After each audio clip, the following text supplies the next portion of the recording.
분심위에서 객관적으로 산정된 과실 비율마저 납득하지 못하는 분들이 계실 수 있어요. 그럴 때는 마지막 방법인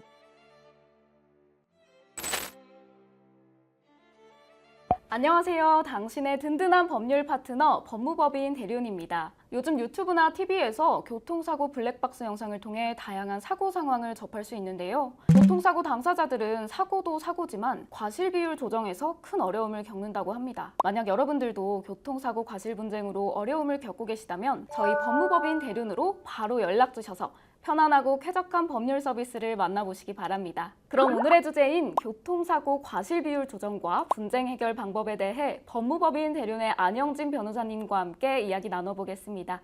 안녕하세요. 안녕하세요. 형사그룹 안영진 변호사입니다. 변호사님, 교통사고가 발생하면 사고 대응이나 후속 처리에 어려움을 느끼는 분들이 많을 텐데요. 특히 과실 비율을 따지는 과정에서 오는 스트레스가 엄청나다고 합니다. 혹시 이 스트레스를 줄일 꿀팁이 있을까요? 물론입니다. 먼저 과실 비율을 산정하는 그 기준을 알아야 우리가 조금이라도 유리하게 문제를 해결할 수가 있습니다. 질문 하나 드리겠습니다. 혹시 과실의 기준이 되는 중요한 요소가 뭔지 알 것 같으세요? 블랙박스 영상이 아닐까요? 네, 맞습니다. 말씀하신 블랙박스 영상과 같은 객관적인 증거가 바로 과실 비율을 결정짓는 중요한 요소입니다. 덧붙이자면 차량의 위치나 차량의 파손 상태, 도로의 노면 표시 등을 확인할 수 있는 사진과 영상이 모두 객관적인 증거가 됩니다. 이외에도 경찰서나 관할구청의 CCTV 영상, 그리고 목격자의 진술, 근처 차량의 블랙박스 영상 등도 객관적인 증거로 활용할 수 있으므로 가능하다면 확보하는 것이 좋겠습니다. 그렇다면 증거에 따라 정해진 과실 비율을 인정하지 못하는 경우엔 어떻게 되나요? 상대방과 서로 과실을 인정하고 원만하게 해결하면 가장 좋겠지만 과실 비율에 대한 분쟁은 빈번하게 발생하곤 합니다. 그렇다고 상대방과 서로 인정하지 못하겠다라고 싸우고 있을 수만은 없잖아요. 그때 바로 과실 비율 분쟁 심의위원회라는 기관을 통해 상대방과 원만히 합의를 할 수 있습니다. 이를 줄여서 분심위라고 합니다. 사실 많은 분들이 분심위가 어떻게 합의를 진행하는지는 잘 모르실 것 같은데요. 그렇다면 분심위에서는 어떤 과정을 거쳐서 과실 비율을 정하게 되는 걸까요? 우선 상대방과의 분쟁이 발생하는 경우 보험사가 해당 사건을 분심위에 접수를 합니다. 그럼 분심위는 사고 현장의 증거와 관련 사고의 판결 예들, 법령 등을 바탕으로 객관적인 판단을 내립니다. 과실 비율이 산정되면 사고 당사자들도 과실 비율을 인정하고 보험사도 이를 존중하여 보상을 진행하는 경우가 많이 있습니다. 듣고 보니 객관적인 결과가 분쟁을 잠재울 것 같긴 합니다. 그럼에도 불구하고 끝까지 인정하지 못하는 분들도 계실 텐데요. 그런 경우엔 어떻게 하나요? 말씀하신 것처럼 객관적으로 산정된 과실 비율마저 납득하지 못하는 분들이 계실 수 있어요. 그럴 때는 원하는 결과를 얻기 위해 소송을 진행하는 것도 방안이 됩니다. 과실 비율에 대해 동의할 수 없을 경우 결국 법적 소송을 통한 해결이 가능하다는 말씀이시군요. 만약 소송을 결심했다면 무엇을 준비해야 할지도 궁금합니다. 일단 변호사를 만나기 전에 사고 당시 발생했던 모든 증거들을 체계적으로 정리하는 것이 중요하다고 하겠습니다. 앞서 말씀드렸던 여러 증거에 기반해서 법원은 사건의 특수성을 개별적으로 고려하기 때문입니다. 기존 판결들과 더불어 신체적, 정신적 피해를 고려해서 과실 비율과 배상금을 산정하는 것입니다. 이 과정에서 과실 비율 산정에 유리한 영향을 주는 현장 사진이랄지 차량 수리 견적서랄지 병원 치료 기록, 목격자 진술 등을 의뢰인 입장에서 잘 준비하셔야 할 것입니다. 증거를 준비하는 게 정말 중요한 포인트네요.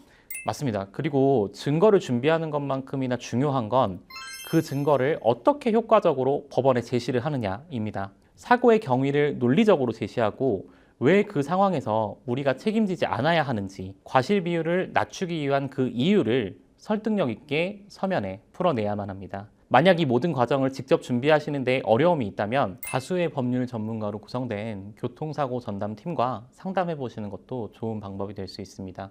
네, 교통사고 과실 문제로 어려움을 겪고 계신다면 지금 영상 위쪽에 나오는 카드를 통해 교통사고 전담팀과 상담을 받아보시고 함께 대응하시길 바랍니다. 그렇다면 이러한 준비를 철저히 했을 때 과실 비율이 어떻게 조정됐는지 대륜의 실제 사례를 들어보면 더 와닿을 것 같습니다.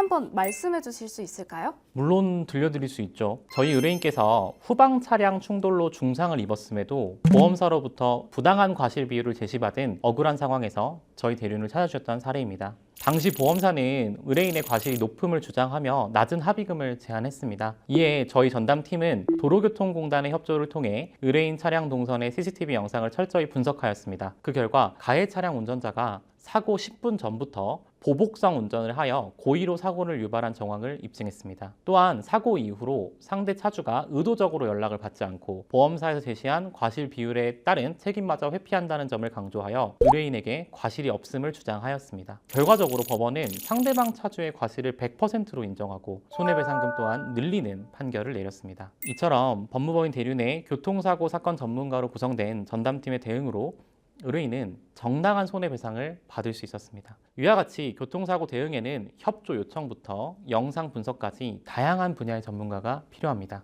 말씀해 주신 것처럼 과실 비율 책정엔 여러 가지 요소가 영향을 주다 보니 교통사고 전문 인력으로 구성된 전담팀의 도움이 꼭 필요할 것 같습니다. 근데 듣다 보니 하나 더 궁금한 게 있는데요. 교통사고에는 차량 간 발생하는 사고도 있지만 보행자 사고도 있잖아요. 혹시 보행자 사고에서도 과실 비율이 조정되나요? 네, 가능합니다.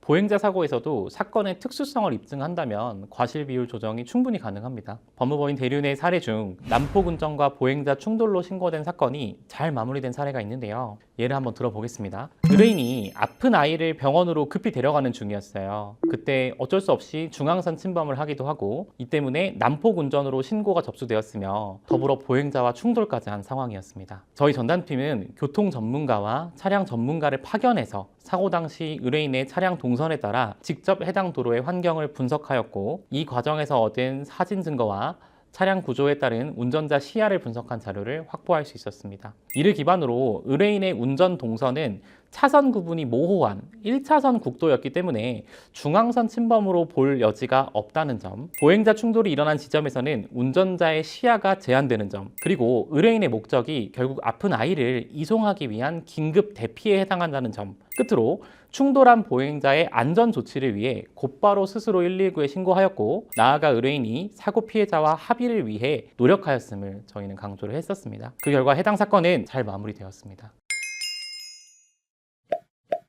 네, 유익한 정보 정말 감사드립니다. 교통사고 과실 비율 분쟁은 누구에게나 일어날 수 있는 일이다 보니 오늘 내용이 많은 분들께 도움이 될 것 같습니다. 맞습니다. 갑작스런 사고 상황에서는 신속한 증거 확보를, 만약 과실을 인정할 수 없을 때는 과실 비율 분쟁 심의위원회의 도움을, 그럼에도 억울해서 소송이 필요할 땐 변호사의 도움을, 이 세 가지를 꼭 기억하시기를 바라겠습니다. 그럼 안전운전 하시길 바라면서 여기서 마치도록 하겠습니다.